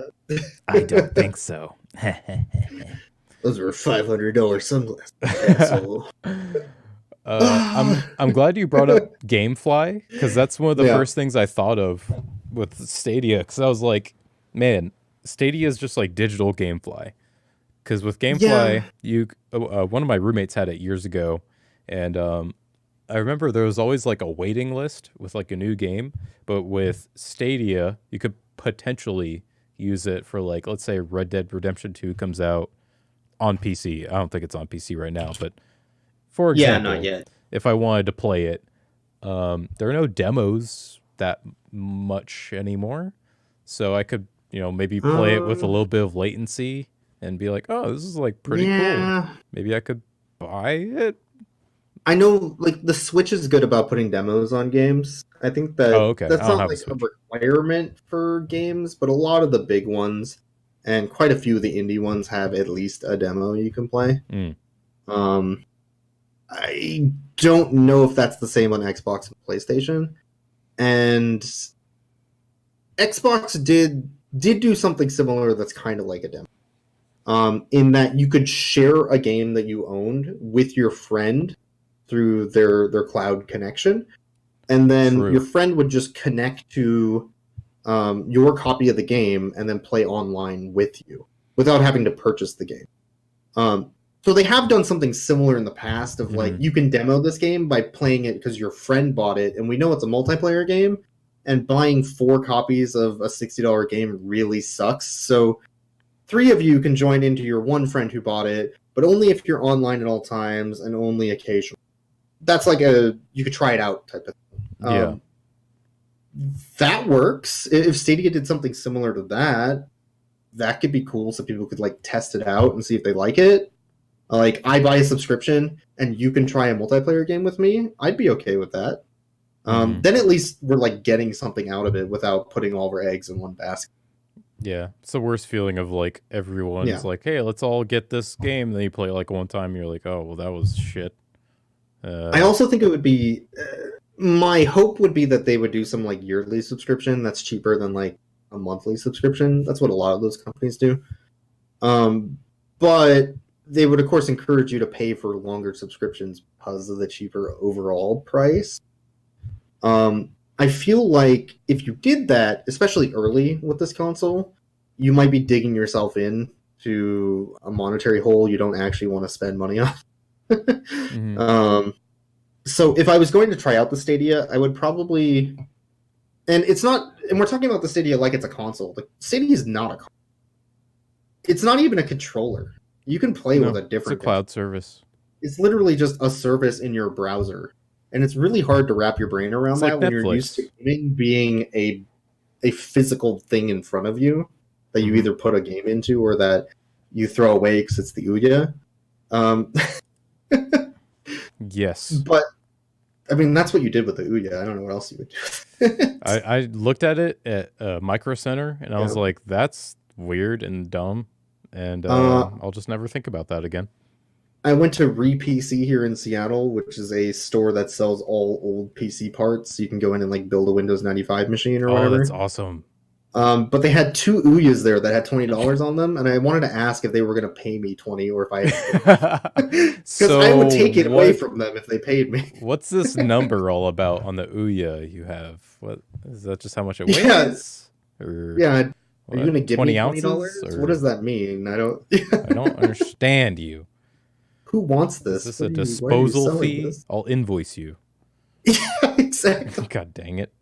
But yeah, subscription services aren't necessarily new, but on this scale, I feel like it's a little different because that's the whole concept of how the Stadia even can function. You can get away with PlayStation, EA, Origin, Xbox, as BloodThunder was mentioning, without subscribing to their subscription service. You can't even use Stadia without subscribing. Like, it's a little bit different. But yeah, I don't know how I feel. I think in order to really know, I would have to probably pay for a month to try it. Yeah. I don't think they announced a price or anything. They haven't announced any prices or anything yet. But it's going to So far from the videos I've seen, it doesn't look that promising, but I don't know. I'd have to try it. I wonder what the difference will be between Wi-Fi and Ethernet connection, if it's even going to be that different. Because nowadays, like, Wi-Fi and Ethernet don't seem that drastically different, at least for me personally. Like, I've connected my computer through an Ethernet cable and through Wi-Fi, and I'm like, it seems the same. I don't know. Well, 5G Wi-Fi is pretty good compared to the old 2.4 that we used to use for everything. So there's a couple caveats to that. One, cell phones are actually going to be moving to 5G nationwide within the next couple of years. Okay. And all of our Wi-Fi networks are also on 5G. So you mix that with everything else that's running on 2.4G that's interacting with Wi-Fi networks, and I'm assuming that will just get worse over the next couple of years. Just because there's so much more crosstalk in the air. The second thing is Wi-Fi relies a lot on what is in between you and whatever's broadcasting the Wi-Fi. So if you're in the same room with your wireless modem or router, and it's not too far away, it's not touching anything metal, it's lifted up off the floor, you'll probably get a good signal.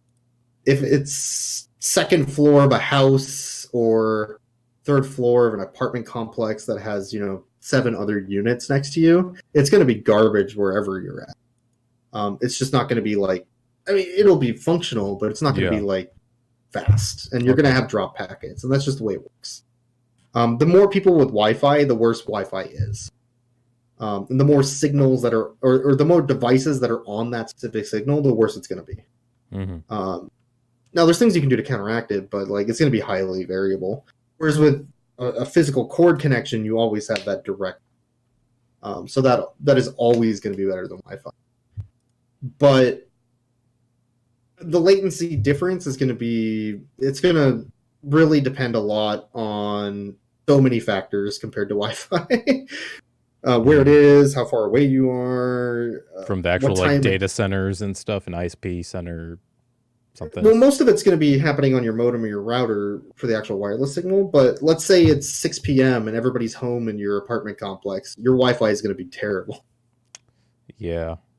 But if it's midnight and everybody's asleep, yeah, it's probably fine. That's just how Wi-Fi works. That's crazy. You don't have to deal with that with Ethernet. So there is always going to be a difference between the two. The Ethernet connection with the Stadia is probably going to be serviceable, but only for certain games. My thought right now. Yeah. If they prove me wrong, that'd be cool. I don't think they will so far. So. Well, you'll be able to play in 4 to 8K with 60 FPS, low lag, and no cheaters, according to Google. Oh, yeah, the no cheater thing is interesting. That's not going to work. That's not going to work. I understand why they would say that, because it's like you're streaming it, so you don't have access to like, the hard. You don't have the machine. You don't have the machine. You can't, can't inject whatever software. But I have seen hacks that use just visuals on the screen, and you could just use those or something like that. They exist. They're weird, but they're out there. Cheating will be limited heavily, I think. But I think saying no cheating is a huge when I saw that, I was like, undertaking. Are you sure? Asking a lot. You're Google. You should know better. Even on like technically closed connections, like an Xbox One server, there's still cheaters. People find a way around things, and it's not even necessarily like console modding. There's tons of ways to cheat if people want to. Yeah, you may come across a player who's not using Stadia. Like, one cheat could just be modding their Stadia controller. You don't even need to cheat with messing with the servers. You can just mod your controller so it has rapid fire and fucking... There you go, cheating. Yeah. We did it. They find ways. They love to find new ways to exploit games. They had that machine learning part where they showed applying art styles to video games, which was pretty neat. Yeah. There were a few segments where they were just talking about their machine learning technology with the developers they're working with. They got Unreal Engine, Unity. I think they were talking to id, working with Doom Eternal in terms of Stadia. Yeah. I'm just trying to think of all the random things that they were talking about in between. There's a couple engines it'll run on for sure, or that'll work fine with it. There's a couple studios and games. They were going to release more information about launch titles for it in, what was it? Is this summer? I don't know exactly when. Maybe August. My thoughts on that is that they're probably going to do something similar to what Discord did when Discord launched their We Have a Store, Get Discord Nitro, in that they're going to probably have like 100 games on release to be like, whoa, look at all this stuff I can play. And then 80 of them will be older games from probably some of the studios that they're working with, and probably mostly single-player experiences. And then a few of the big multiplayer games to try and get people to join the service. Mm-hmm. But my thought is they're going to have this huge list of games, because that's what they try to do with these digital. Like when you have a digital platform, especially a cloud service, you don't have to say, hey, we released 10 physical games, go to your store, buy a game. You can just be like, hey, we have this backlog from these studios of like 1,000 games we can dig into. Let's just pick every random thing. You can play Stadia and play multiplayer System Shock 2. Fuck yeah. That would be great. I would be down with that. System Shock 2 on Stadia. I can launch System Shock 2 in my browser. Oh, that's weird. That would be fine. I'd be totally down with that. There's going to be a mix of older and newer games, and largely single player, but yeah, I think that's what they're going to do, and that's why they're waiting a little bit to build that list to entice you to spend money. Yeah, that library of some sort. Oops. Yeah, because they can't, if they release the Stadia and it's like you can play Fortnite, Apex Legends, whatever random new shooter is out that month, and like 5 other games, nobody's going to bother. Mm-hmm. There needs to be value, so yeah. And it is cool when they showed off, like, hey, here's the NBA lobby. This person is just playing on YouTube Gaming, which is like a meme, but I guess it's going to be more prevalent now. And people are just like, oh, I'm going to jump in right now. I was like, that's cool. If it works with like little lag, little bit of latency. Yeah.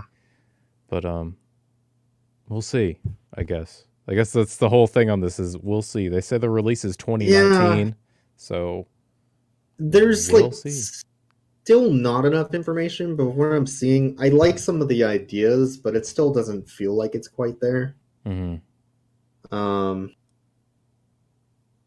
I want to pick up a controller. I said that about the Steam controller, and I'm never going to touch that thing, though, so I don't know. Yeah, the controller, to me, it just looks like I would use it. It looks like some mix of like the Xbox One controller and the PS4 controller or something. I mean, it looks fine. Yeah, it just looks like a controller I could use, but if I could use my mouse and keyboard, that'd be better for me. But it's no Wu-Tang shaped PlayStation 1 controller, listen, like nothing special. that thing's crazy. And that's what it should be, to be honest. Really, all controllers should be Wu-Tang shaped. You think about it. Maybe Mostly air, and then a little bit on the top for the actual controller inputs. Yeah. Yeah. Well, maybe they'll allow that. Maybe you can use any controller you want. Who knows? Maybe you can even play with the Wu-Tang Clan. They're touring again. Probably. It's fine. Remember when they released that one? Like they made an album, but there's only one copy or something. Oh, did they? They like auctioned it off, and I don't know whatever. That's became real weird. That, but it's a whole album. There's only one copy. I don't know if that was like a publicity thing, and they actually released it. It must have been. I can't remember. It was like some years ago. It was like 6 years ago or something. But we won't dwell on that. Yeah. Well, all I know is that you should play the Wu-Tang game on PlayStation 1. I mean, sure, whatever.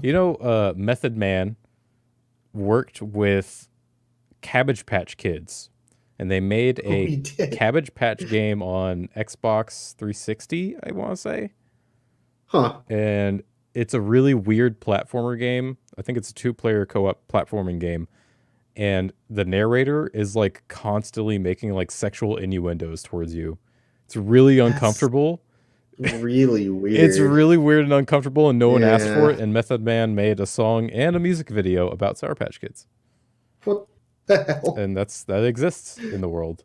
God, apparently. Well, Xbox Arcade was crazy, right? Because it also had like all those Doritos, like dinosaur games. Yeah, it was that like fucking part of that Yaris game that everybody downloaded because it was free. It was Sneak King and the Burger King ones too. Yeah, there was a bunch of weird shit. Xbox 360 was just packed with it was a Wild West marketing.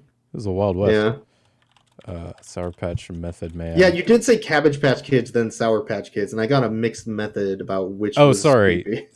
I probably, I totally did that. Yeah. I think Method Man and Sour Patch Kids, not Cabbage. Oh, it was Sour Patch. Okay. I got Cabbage Patch on the mind because BT loves cabbages.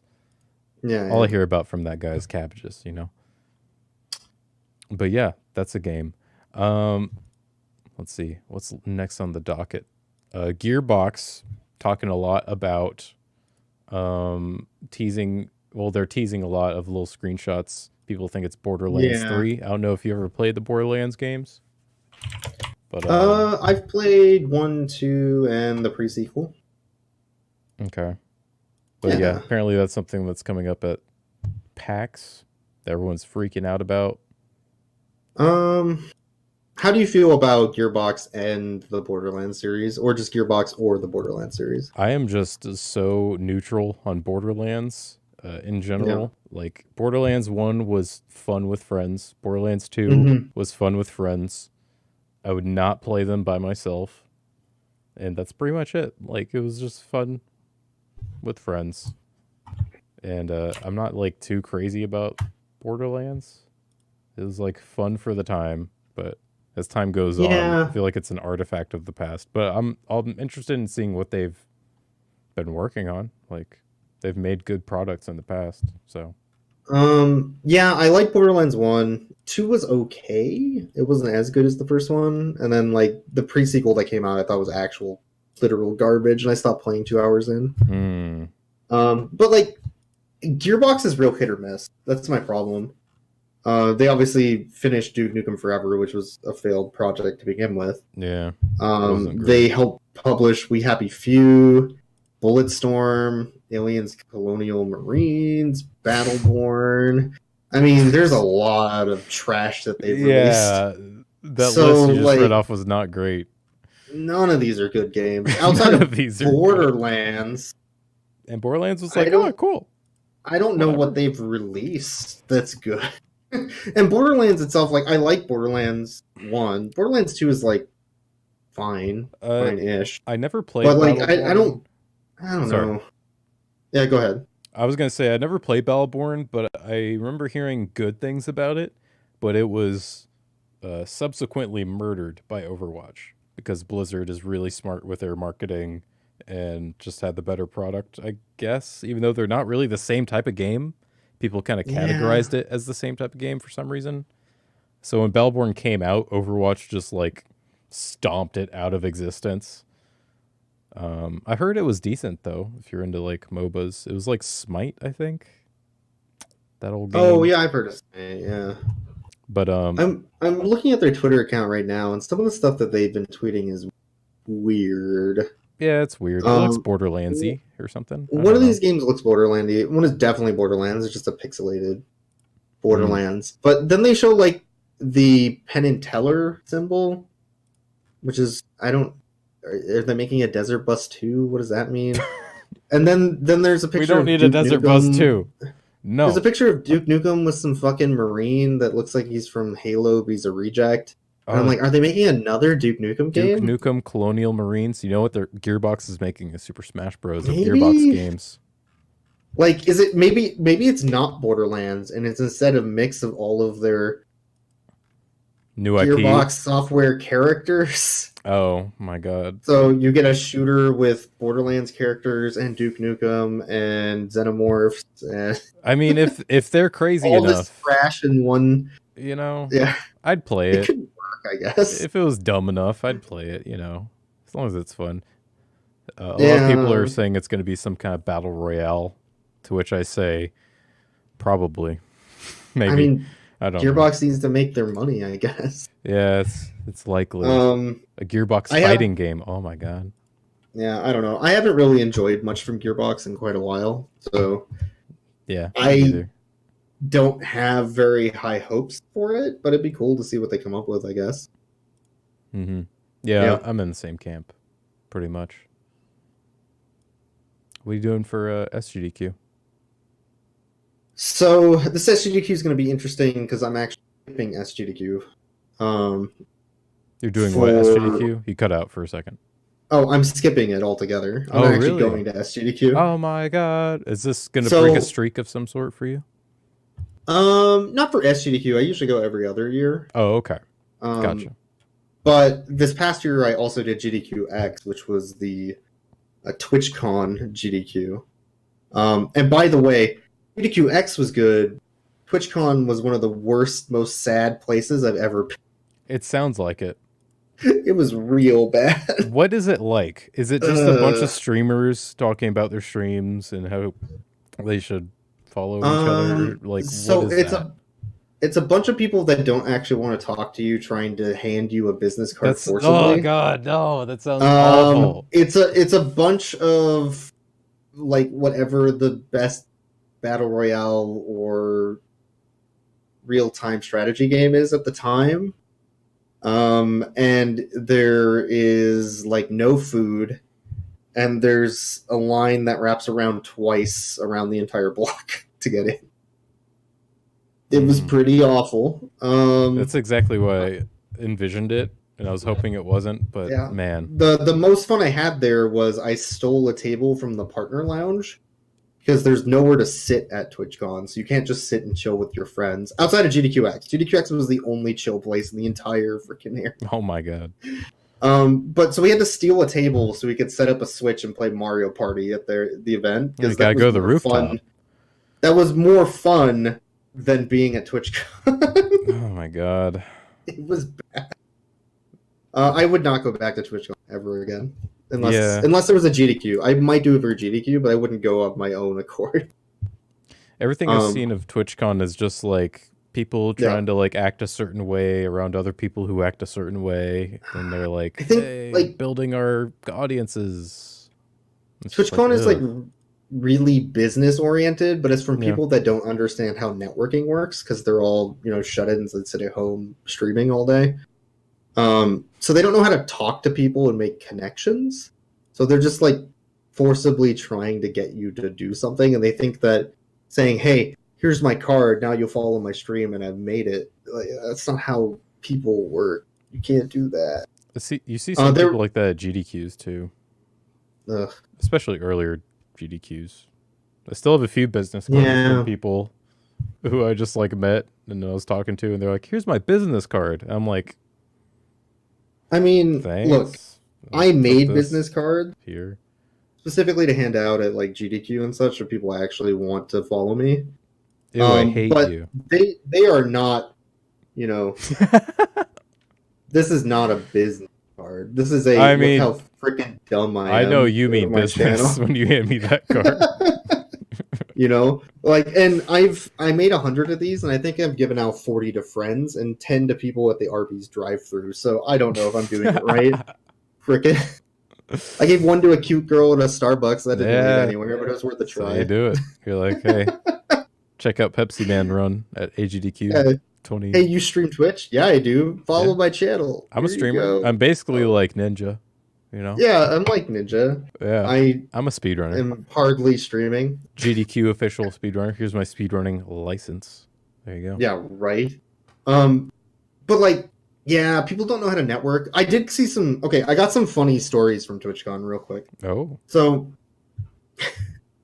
so one of my speedrunning buddies, I'm not gonna name him, because he's like somewhat popular-ish, but he was in the bathroom at TwitchCon outside of GDQX. And there's just some guy there that walks in and recognizes him. I want to point out this is in the bathroom. Yeah, that's no good. So he points out like, "Hey, dude, I love your stream, yada yada." All right, that's cool. So he's done peeing. He goes to wash his hand, and he's washing his hand. And this guy is still chatting him up, which is weird. Yes. And then the guy's like, "Oh no, I got it," and he grabs like one of the paper towels from the wall and hands it to him to dry his hands, which is even more weird. I got you, bro.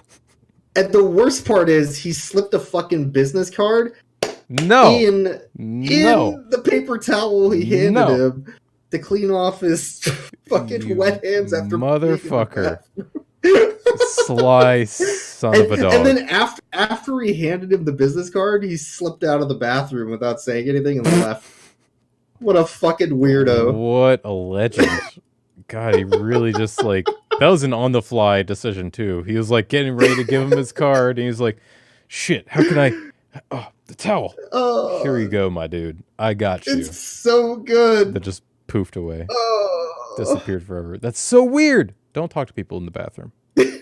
That you know, but they don't know you. Oh my god. That's just weird. So bad. That's great. Yeah. Oh my god.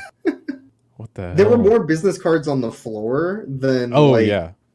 Like you would see like food garbage you might expect or something like that from like fast food joints. There was way more business cards than any other garbage on the floor. I imagine there was a lot. Yeah, a lot of like trading cards, then walking away and immediately just like, nah, whatever. Well, one other thing people were doing at TwitchCon is they made all these business cards, like we have to use them. So they thought, oh, I'm a big brain, smart person. I'll just leave them everywhere and somebody will pick them up and be like, oh, what's this? But the problem is there were like 20,000 people doing that. So it's just literally trash everywhere and nobody's looking at any of them. There was a lot of times at previous GDQs where people would just leave their business cards. I'm not going to name names, but some people, their speedrun stream business cards. And I'd pick them up, and I keep walking straight to the check-in desk where Vooligen was, because he fucking hated that shit. I was like, hey, I found this. I wonder if you wanted to see that. And he would just pick it up, look at it, and just sigh like... Well, so I only gave my business cards out to like friends as sort of like a here's a joke thing I made. What I think is better than business cards, by the way, are like vinyl stickers of things that are on your stream or like emotes or something like that. Because that's something that's like tied to your stream that isn't necessarily here's my dumb business card. Yeah. And if it's a cool enough design, somebody might just put it on something and be like, oh, I got that at TwitchCon. That was great. Or GDQ or it's whatever. Better way of doing it, yeah. Then it's at least something. That's probably better. I don't know. But yeah, I'm not going to be at SGDQ this year. My family's getting together for a big like reunion thing. Not really, but like we just haven't had everybody in the same place. Let's get together for like 10 years. Because we all moved to different parts of the country. So I'm going to be doing that instead, and then teaching my nieces and nephews how to play violent video games. Perfect. Great. Yeah, I'll raise them right. Yep. Very good. family interaction. That is my plan. Are you going to be at SGDQ this year then? I'm probably I'm 80% going. I have plans to go, but may or may not save both vacation days and money based on certain things happening. Not sure, but I do want to go. There are a lot of people going to SGDQ to where I'm just like, ugh. Yeah. I want to make the best effort to go, but I could foresee situations where I'm like, I'll skip it. And I'm also planning a Europe vacation at some point this year. Not sure where that's going to fall into place because I've never been to Europe ever. Never been outside the country, really. And I've only ever been to Canada, and that doesn't really count. I mean, that is nicer North America. Yeah. Nicer USA, also in North America. But yeah, Canada's a nicer North America when you think about it. I would like to go to Canada too. Visit some friends up there. I'm thinking about I want to make a trip to Europe too. One big place I want to go in the next 5 years is Japan. Take a week trip. Me too. Try and talk one or two of my friends into going with me and just go for a week and explore. That would be so dope. Because then you can do Tokyo for a day. You go to Osaka and just check out a bunch of different places and just make a trip out of it and then fly back. And since I'm in Seattle, a flight to Japan is $400 round trip. So what? You're right over there. It's literally nothing to do it, so I should just do it.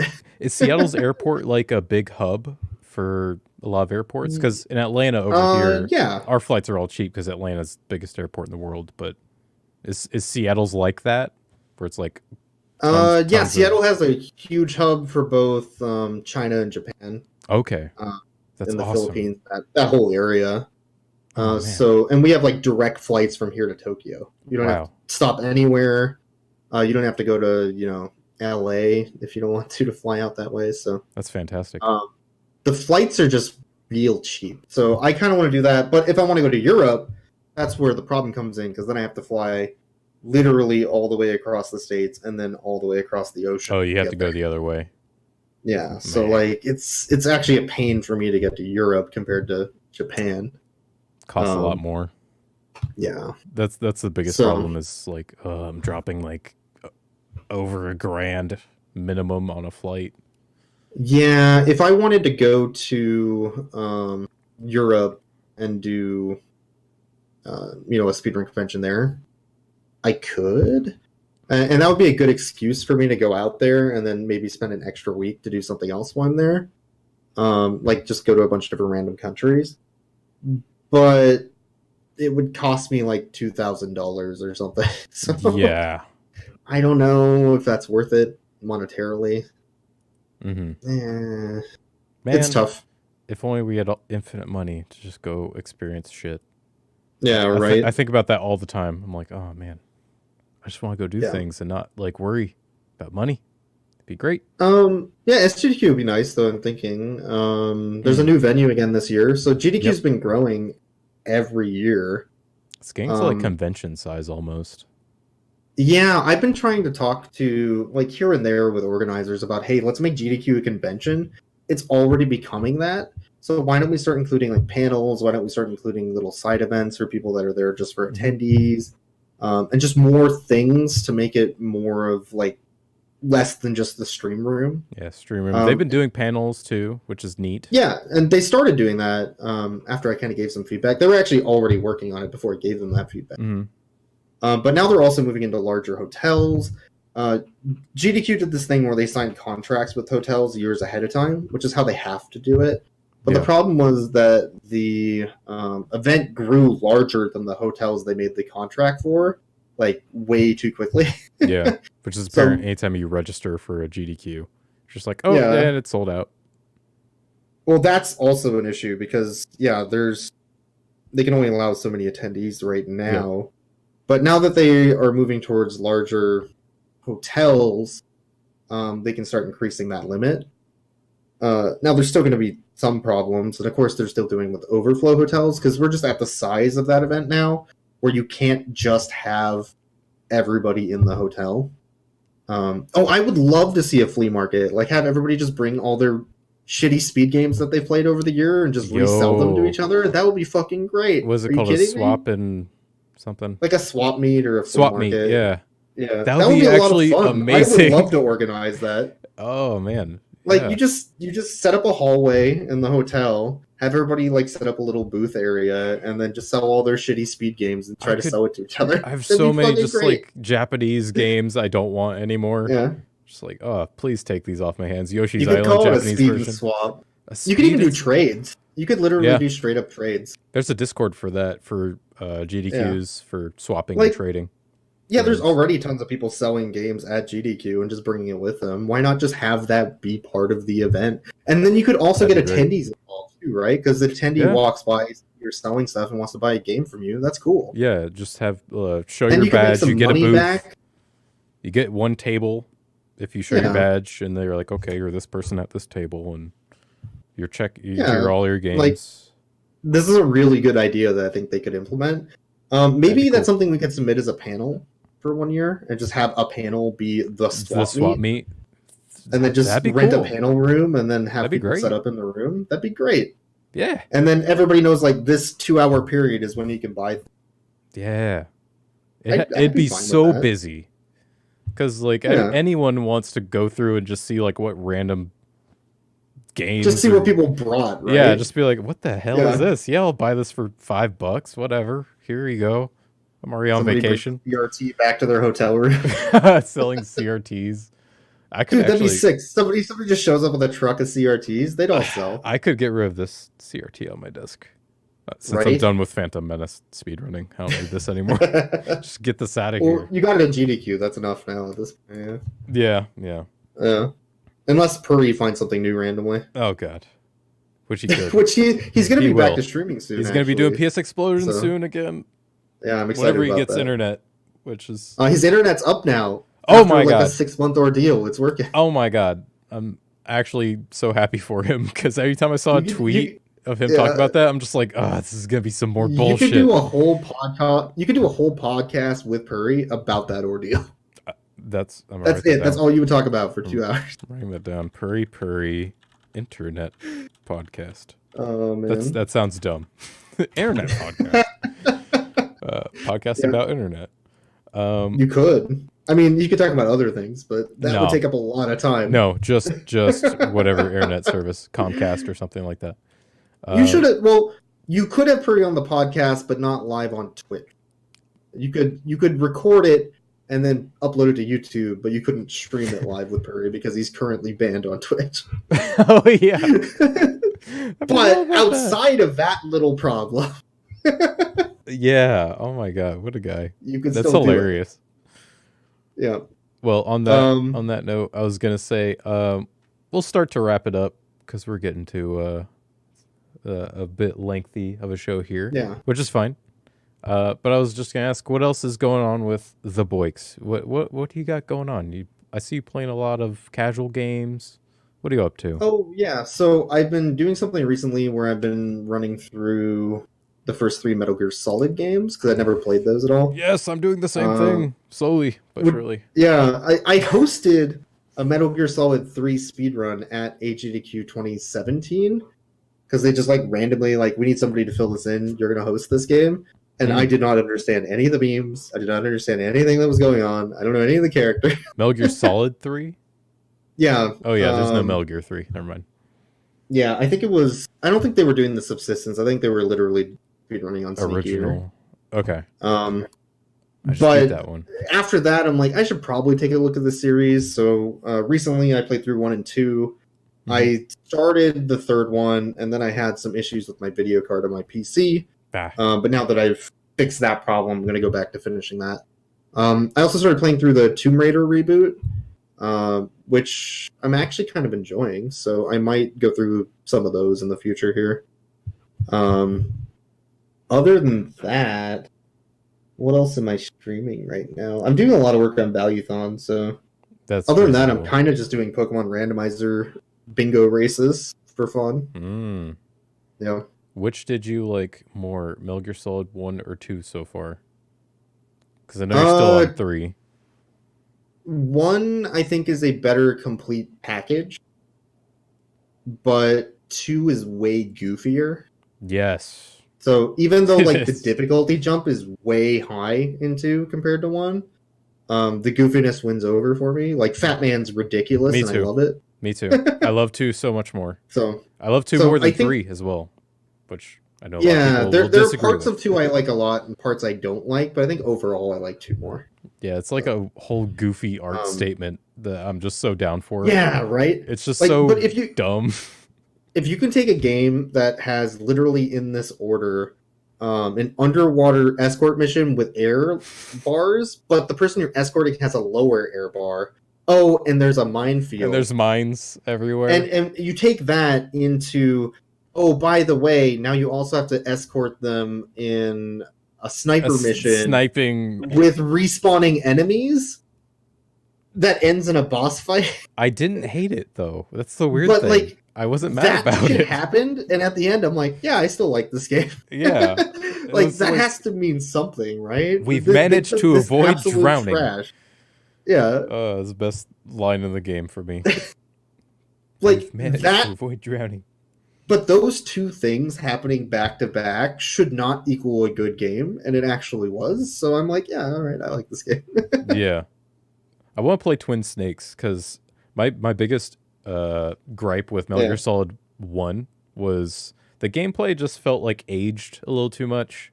Like just a few systems, I was just like, oh, why did he notice me there? Oh, why didn't I like get to like? Did you play it on Twin Snakes or did you do the PlayStation one? I played it on PlayStation.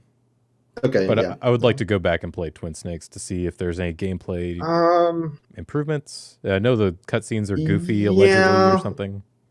So yeah, the problem with the first game is that you're dealing with the fixed camera angles, and the radar helps a lot with the fixed camera angles. So you basically are relying on radar more than your vision of the map. The second one had the opposite problem where they removed radar for you unless you randomly found where the radar was, and then you just couldn't see anything. Yeah, you had to like download it or something. I hated that because there were some rooms that were like almost impossible without actually being able to see where enemies were. But Twin Snakes takes all that and they add in the camera angle things from Subsistence, which added like the free roaming camera, and it also puts them into one story instead of 2.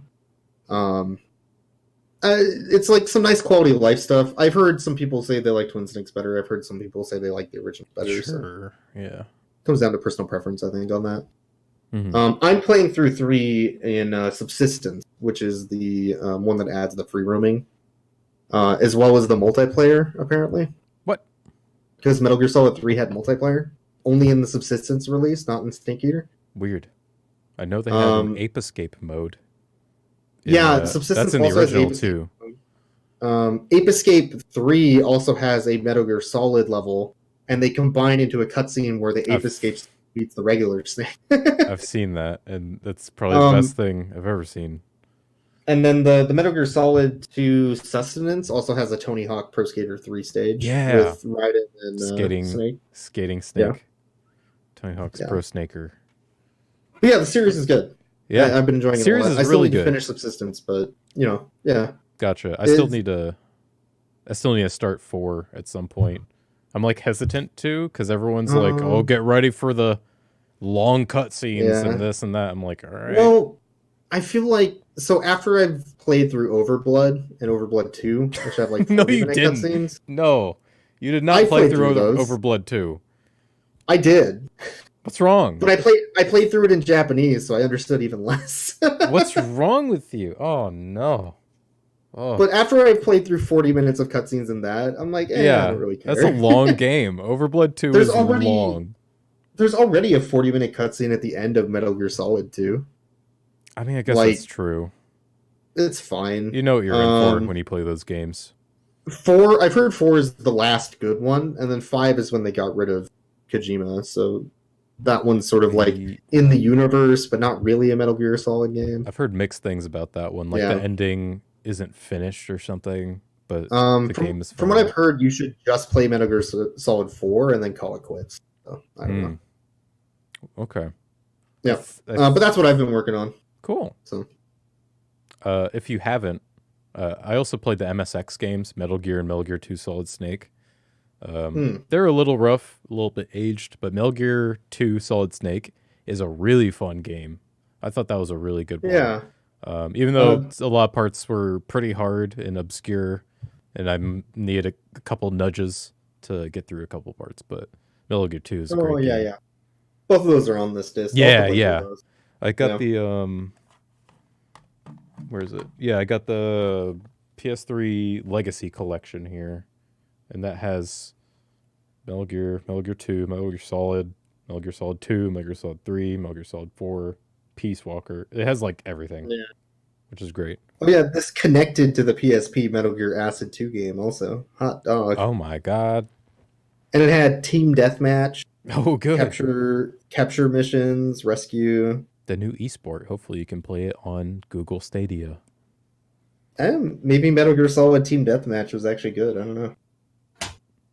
I can't fathom that gameplay works well, but you know. Yeah, I've heard mixed things about Metal Gear Solid 5's multiplayer, which is sounds weird. Like when you go through your menu, the game doesn't stop, which just sounds horrifying to me. Yeah, that was back in the era when if the game had a gun in it, you had to have multiplayer. Yeah, for sure. Even though like it doesn't fit the game, you just had to because that's how they made money. Mm-hmm. Just throw it in there, whatever. Yeah. But yeah, Metal Gear Solid, good stuff. It is good. I want to keep playing it. I gotta play 4 soon. Yeah. Well, on that note, did you download the Thomas the Tank Engine Mr. X mod for Resident Evil 2? Boy, did I. No, I didn't. Why? Listen, I was playing Resident Evil 2 a while ago on hardcore mode on Claire B, and it was really hard. And, you know... Claire B is awful. It's hard. Thomas the Tank Engine for Mr. There's a X. Thomas the Tank Engine mod that replaces his model with Thomas the Tank Engine and all of his noises with train noises in the song. It's real good. That sounds scarier. It is scary. I don't want that. Because you're just walking around and then you hear a chugga chugga. You're like, oh shit. God. And then the Thomas song plays. You're like, ah, fuck, it's going down. Yeah, this is. Oh my god, he's terrible. He's so big. What the hell? I know his bottle's way too. He takes up the entire hallway. Yeah, it's real good. All right, I guess that's my next. If I play that game again, I'm not going to play my hardcore playthrough. That might revitalize it for you, to be honest. Maybe that's what I need. I just need a breath of fresh air. Yeah, one of those things. Yeah, whatever that word is that I said. Perfect. Do you want to include any other sponsorships for mods or weird, disgusting things related to video games? Other than the fact that there's a version of Sonic the Hedgehog 2 that replaces Sonic with Bubsy, no. That seems fine. Well, it's not a sprite swap. So, if you've never played a Bubsy game, which I'm assuming most people have not. I have. Okay, so in Bubsy, there is fall damage. In Sonic the Hedgehog 2 with Bubsy, there is also fall damage. So if you jump on a spring, you just die. Because you can't glide after jumping on the spring, so you just fucking die. That's fucked. Yeah, it's great. So fucked. So it just changes the way the game is. Yeah, the whole engine is different, and you just can't play the game normally at all. Do you collect yarn balls instead of rings? You collect rings, but they do literally nothing. Yeah. Wait, so you're still one hit dead. That's fine. We'll play Sonic Adventure. What is it? Sonic Adventure 2? That's probably a way better game. No, it's the mod of which Sonic game? Sonic the Hedgehog 2. Oh, Sonic the Hedgehog 2. Okay. Yeah. Well, we'll do a randomizer bingo of Sonic the Hedgehog 2 Bubsy mod. And then we'll have like 20 categories for it. Yeah, sure. Okay. Whatever. I'm down with that. Well, that will conclude. On that note, we will conclude Blood, Saint, and Boyks.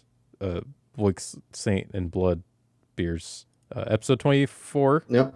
Thank you so much, Boyks, for joining us.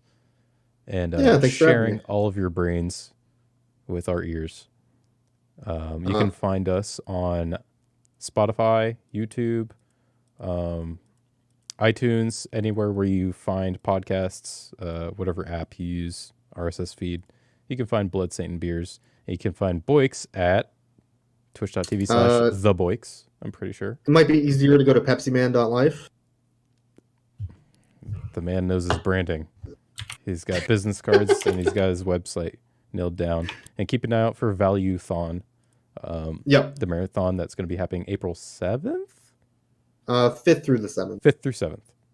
Yep. So yeah, keep an eye out for that. Thank you everyone for watching. And we'll see you guys next week, same time, Tuesday, 8 o'clock p.m. Eastern Standard Time.